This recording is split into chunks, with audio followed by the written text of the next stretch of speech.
Hey, it's Aaron, the Metal Theologian. Alright, so this is going to be another sort of this and that video. Just kind of feel like making one. Don't necessarily have a topic or anything tonight, though.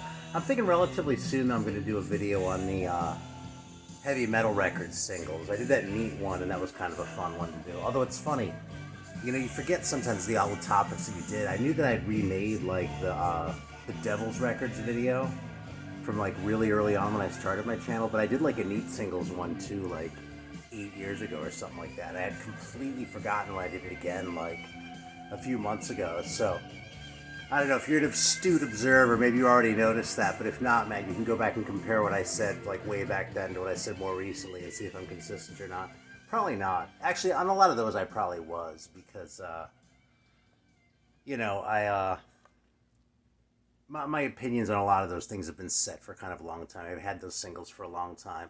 But, you know, I don't think that's necessarily true of a lot of things. And I take a certain amount of pride in changing my mind about things kind of a lot. You know what I mean? Because I think if your opinions on bands and that sort of thing are static and never change, I mean, a lot of times you're either going to like a band or you're not. You know, it's as simple as that. But, you know, sometimes they're the ones that you sort of struggle with. The ones where you're sort of like, you know, I like some things, but I don't like other things. And which way is it sort of leaning this week or this year or whatever? And, it's not always the same, so, yeah, I joke sometimes about how much I change my mind on the channel and that sort of thing, but, I really, hopefully that's something that, like, if you watch this a lot, it's something that challenges you a little bit, you know what I mean? Like, just because they say something is absolute crap, it fucking sucks, you know? There's no guarantee that next year I'm not going to come around and say, oh, this is actually great, and I just fucking didn't get it, you know? Or conversely,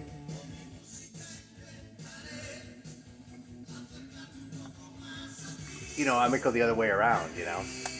Although I probably tend to like things more. I think I'm sort of mellow with shit. Let me grab my e-cigarette, because I left it over here like a dumbass. Hang on a sec.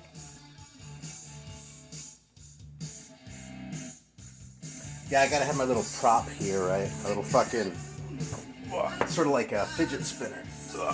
Or something like that. When those were hip, you know? That's funny that was ever a thing. Anyway. If you don't have Zoomer kids, maybe you don't know, but you're not missing out on that much. Shit. Yeah, I'm trying to figure out what to do with my box lid here, because we're going to talk about some 45s in a minute. But I have a couple other ones here first. Shit, hang on. I almost knocked this fucking thing over. God, this is a more chaotic video than usual. Yeah, here's kind of a good example of that, actually. I was talking about this with Chromie D a few days ago. Because he pulled out this Eden record and was like, yeah, that's really good, man. And I was like, you know, so I remember finding that. I found this at Amoeba in San Francisco. And, you know, they look like that, which is, you know, possibly good, but not like slam dunk good, you know what I mean? No mustaches. There was decided paucity of mustaches in that picture, you know? But I remember taking this home and liking it kind of more than I expected to. And so we talked about it. I was like, yeah, I should pull that out again, man. I probably haven't played that record in like years, you know? So I pulled it out. And I totally dug it. Like, it's definitely kind of on the commercial side of things, but it's not like it's total glam. And it's not like it's so corporate that, like, you know, they sound like, I don't know, Dokken or something like that, you know. I kind of like Dokken, too, but, you know, that's really like corporate metal. These guys aren't as bad as that. And then a few days later, I put it on again and dug it just as much. I was like, yeah, man, this is really fucking good, you know. And then a few days later, I put it on again, and I was like, man, this record's kind of annoying me. This really isn't scratching the itch at all right now. I didn't even make it all the way through the thing. I ended up taking it off because it was just kind of pissing me off. So, I'm not here to talk any shit about this record today, because on balance, I still really like this record, you know. But right there, you know, just within the last few weeks, I didn't change my mind about the record, but I was sort of really directly confronted with the fact that my opinion on these things can change depending on what kind of a mood I'm in, so I don't know, be open to that, I guess, is what I would say. Because sometimes you'll think something sucks and it's actually awesome. You just weren't in the mood for it, you know? It happens to me all the fucking time.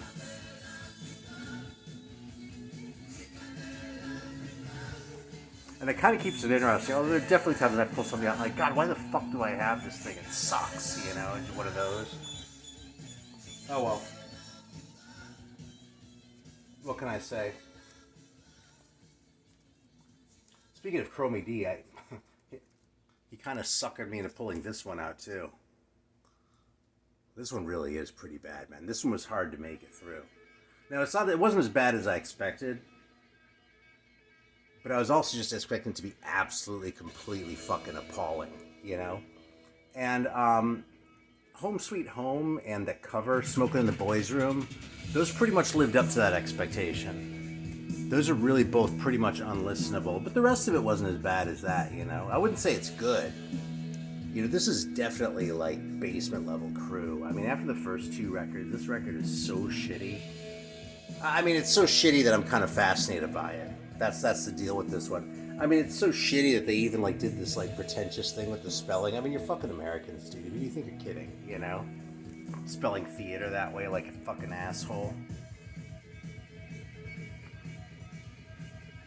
Although I could also call that the masterstroke, because it kind of is. You know, like for being a real sort of dog shit record cover with band photos like that on the back. Spelling theater, R-E, is kind of a masterstroke, you know, so. Yeah, another record, I was almost another one. The Eden record's pretty good. If you come across that one, don't spend $50 on it. But if you come across it for like 8 or 10 or 12 or whatever, you're local, it's probably worth it. This one is not worth it. This record is just fucking terrible. You know, if you took the bad songs off this one, you'd probably bring it up to about a 4 out of 10. That's where Theater of Pain is, and that's probably the best thing I can say about this. Jesus, man. God, I can't believe this record is fucking real. Anyway, I gave it another chance. Speaking of ones I gave another chance to, actually, I hadn't pulled this out in a while. It's my leather version of this Motorhead comp. And look at that, with the fucking leather and shit.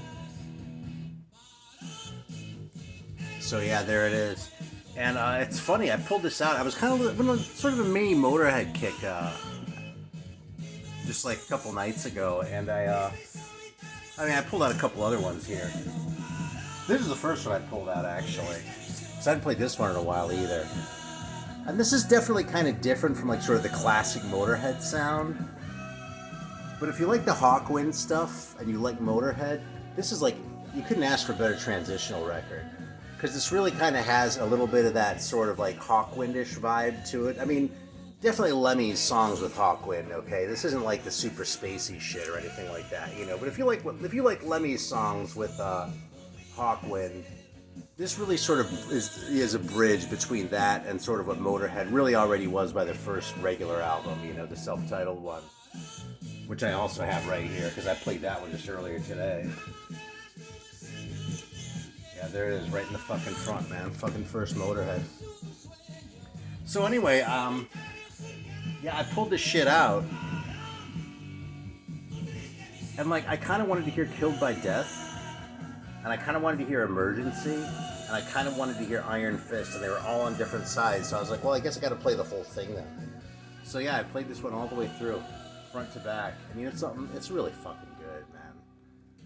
I didn't used to like this comp very much. I don't really know why. I think it was mostly because there are a lot of live versions in here, you know, like the very second song is it goes into a live version of Motorhead, and then there's another live one in there, and I felt like the crowd noises like sort of fading in and out in the course of the record were sort of disruptive or something like that. I think that was probably my biggest gripe about it, but this time it didn't bother me at all, man.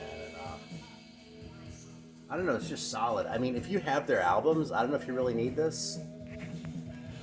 But, you know, if as I do, you have the first two, or the first few, and that's kind of it. I mean, I have like 5 Motorhead records other than this one, something like that. The 2 that I just showed, and then Bomber, Overkill, Ace of Spades. I have a copy of No Sleep Till Hammersmith, too, and I think that's it. So, you know, this is a pretty good placeholder for that other shit, you know? And I really like Motorhead, but, you know, I don't listen to them as much as some people do, you know? It's like when I reach for these, I really enjoy them, but I don't necessarily reach for them all that often, you know? It's sort of like AC/DC for me that way, except I have a deeper history with AC/DC because I was so into them when I was like 12, you know? Yeah. So we're paying our respects here to the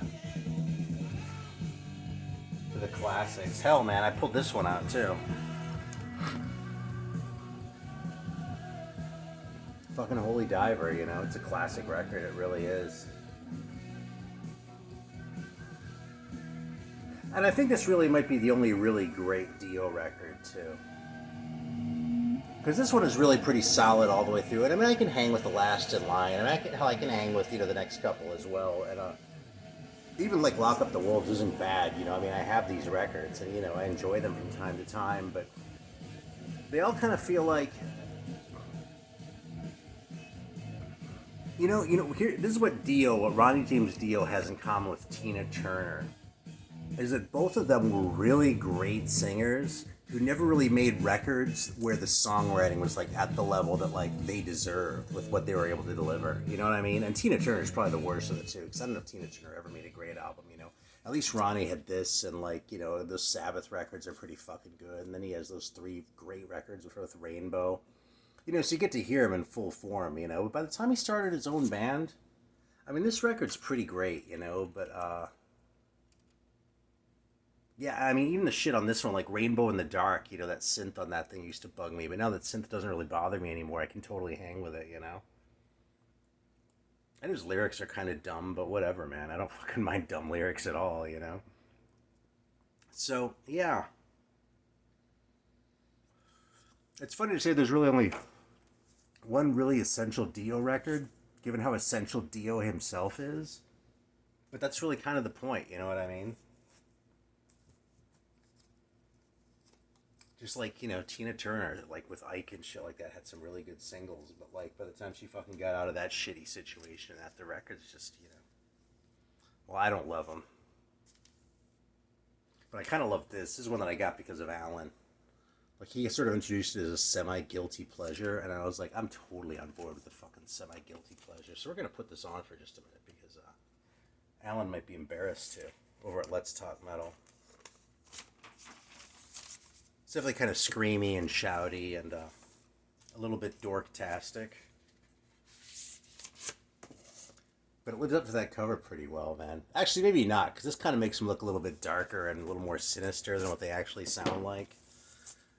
Well, they kind of mostly sound like dorks, but man, they sound like dorks in exactly the way you want them to sound like dorks, you know what I'm saying? Let's fire this bad boy up.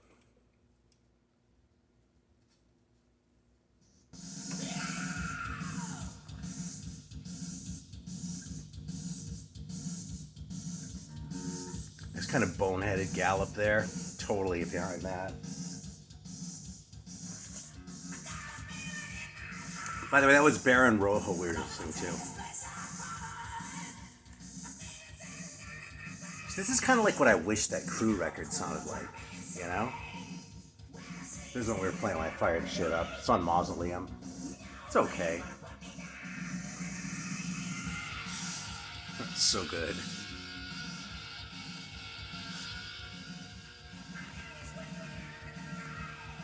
Yeah, my review of this is it's like a hard rock record played like metal, because the songwriting is really kind of like hard rock, but the playing is pretty metal, So I don't know, maybe it's not fully committed. Maybe I should give it a demerit for that, but I'm not going to because I like it.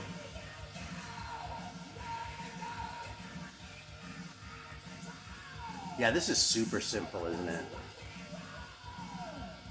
Look at that logo too, man. Fucking Battle Axe. I'm right there, man. We're on the attack.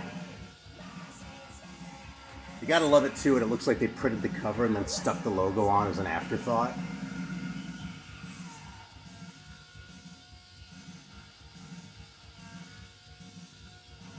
And it does say that the general surgeon, not the Surgeon General, but the general surgeon has determined for maximum impact, play at full volume.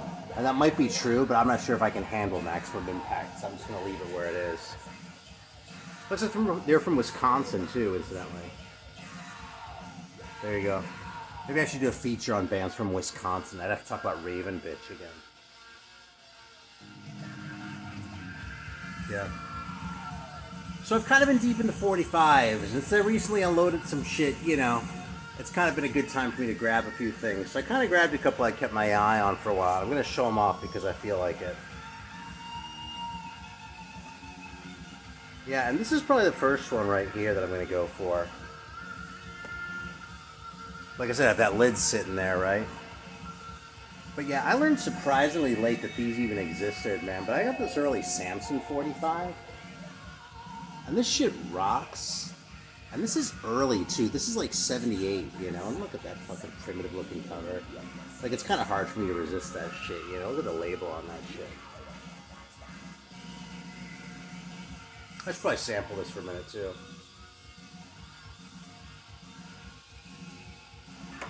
But yeah, it's funny. It's like, you know how this is an established band and like people mostly know about it because of Bruce Dickinson, but like they were really established, like more established than a lot of the bands in the scene by the time Bruce ever joined, you know? Alright, well, there's a taste of Battle Axe. I'm going to keep moving here. We're going to listen a minute to Samson. I like to sample through a couple things in these anyway. Yeah, pretty much the whole Battle Axe record sounds like that, though. And I kind of love it. Alright, so here we go. We're going to listen to Mr. Rock and Roll or Drive-In Music. Drive-In Music is a lot better than it sounds like it's going to be, I'll tell you that. This is really a pretty solid single. In fact, I think these got reissued on like a 12-inch, like later on. Because I saw a picture of the cover when I was looking for this one, and I was like, oh shit, I recognize that. But it has a really stupid and shitty looking cover. And Samson's covers weren't too bad. I mean, the cover of fucking Head On is pretty good. And hell, this one's pretty good, man, let's be honest. I was just raving about it. Look at them on the back, you know. You can tell it's not quite the 80s yet.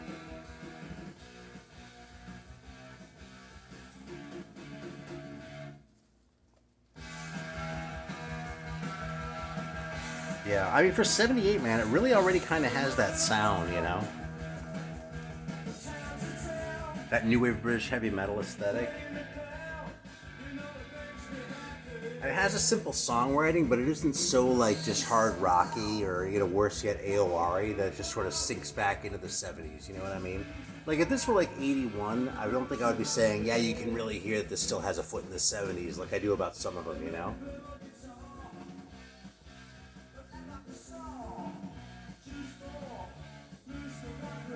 Like, I think these guys probably sound more, you know, modern and less sort of a foot in the 70s-ish than, you know, Witchfind did on this record, you know? That doesn't mean I don't love this record. It's fucking fantastic, you know? Give Him a Hell single. Backed with Ready to Roll, I think? No, Getting Heavy. I'll just show that real quick because it's cool. Yeah, you probably know Witchfind if you're watching this channel. If not, go check them out. They're really good.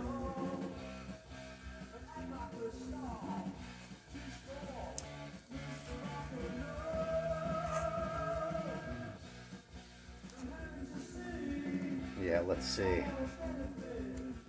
What else do I want to show? Let's show this one.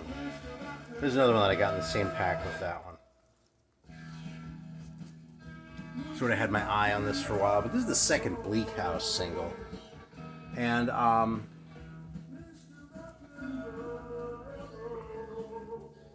yeah, I'll fire this up for a minute, too. They made two 45s. They're both really good.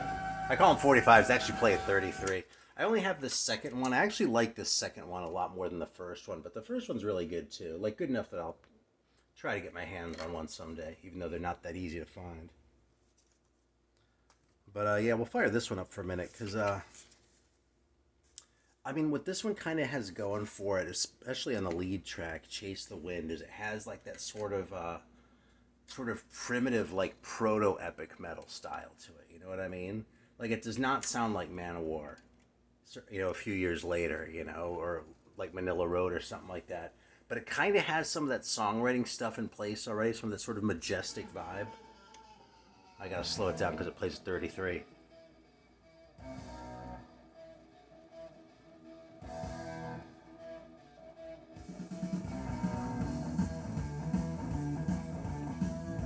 That's a pretty fully realized heavy metal sound for like 81 or whenever this came out. I think it was 81.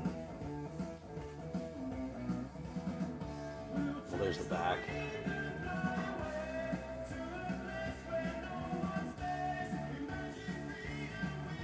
It came with the lyric sheets too.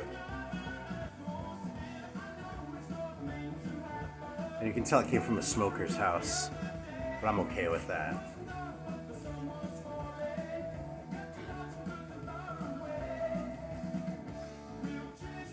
See what I mean about that sort of like, you know?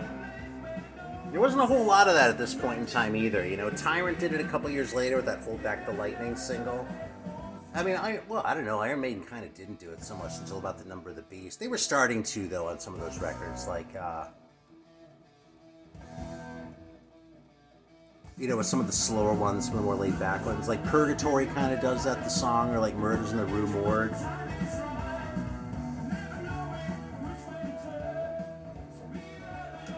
But yeah, I really value that in this kind of shit, so,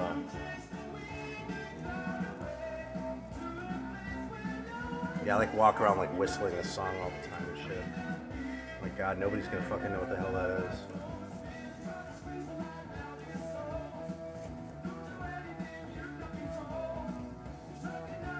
Yeah, here's another one I pulled out actually that I was thinking about hyping. I've actually had this next one for a while, but I don't know if I've talked about it before.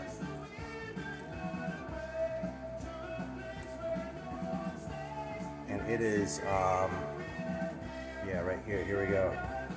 With this sort of unassuming label and no sleeve. Yeah, this is the Torture single though. Last Post. And this sort of not quite at the opposite end of the spectrum as this, because the opposite end of the spectrum I would think more like just like a straight like sort of blues progression rock and roll. But it's really pretty basic and pretty lunk-headed, like not quite at the level of like Ground Attack or someone like that. Whom I love, by the way. Ground Attack is awesome. I know I've talked about them before. But yeah, this one plays at 33 as well, so we're going to listen to Last Post here for a minute.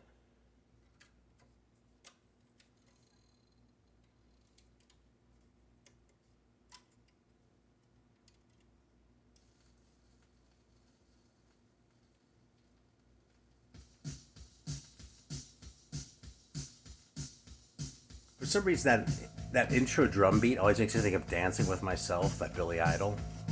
I don't know why, but that's where my head always wants to go with it, even though I like this riff a lot better.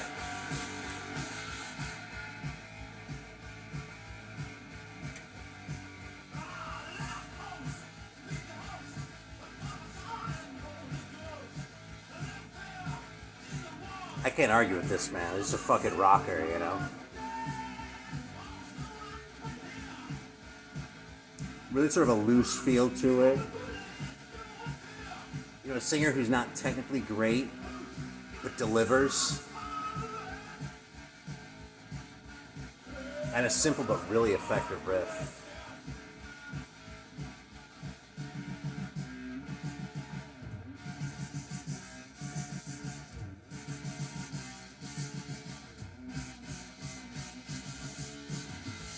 And a cool little break, you know what I mean? That doesn't like introduce some weak root movement or something like that that might kind of, you know, slow the song down a little bit, you know?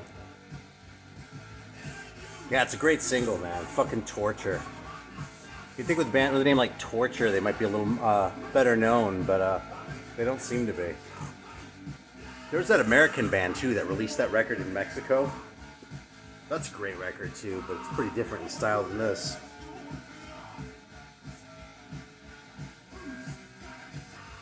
Yeah, here's another one, man. This just came out too long ago, too.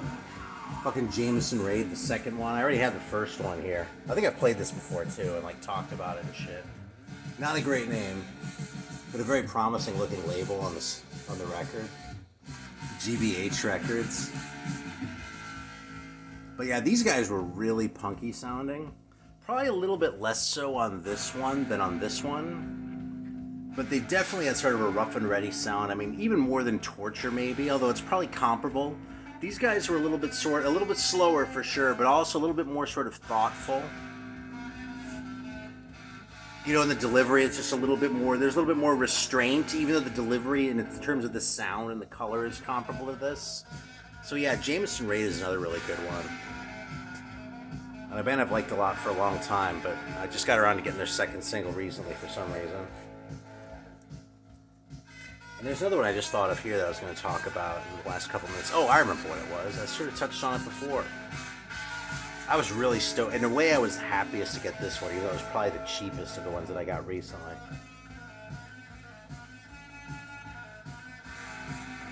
Come on, here we go. Oh shit, I misfiled it. I gotta find the fucking record. Alright, there it is. Yeah, I just got this guy. And I kind of love that cover. And, you know, so I'm not the biggest Girlschool fan. I'm really just not, but I really love this song, Emergency. And, you know, the first time I ever heard it was probably the Motorhead version of that thing, like way back in the 80s, you know? And Girlschool was sort of on my radar a little bit, but only sort of, you know, and also ran, and I didn't really pay a lot of attention, you know?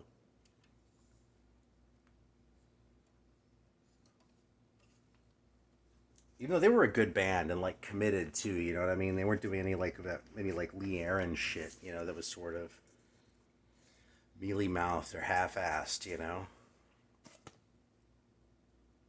But this specific song, I think, is one of the best things ever. There's on the Bronze label. If there's an ad on this video, it's probably going to be because of this guy, but we're going to do it anyway.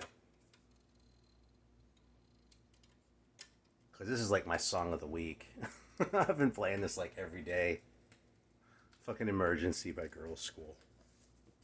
And there's the great cover. Again.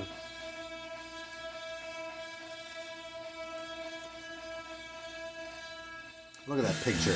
You really expect to see a Kim Fowley production credit, don't you?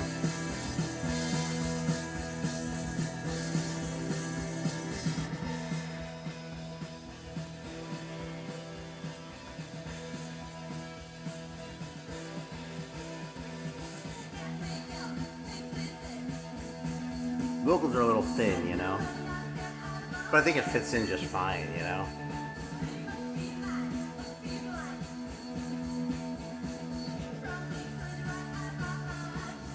Good shit.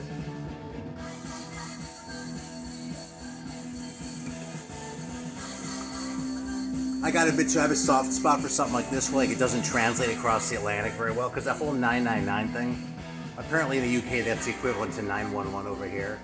But like, it just, someone has to tell you that, you know what I mean? It's not like obscure information or something like that, but it's one of those things where like you just put that out there, and like to an audience coming from a different culture, it just seems kind of bizarre and like, what the hell are they even talking about? You know what I mean? It's like, oh, it's that. That's all. It's really obvious, but you know.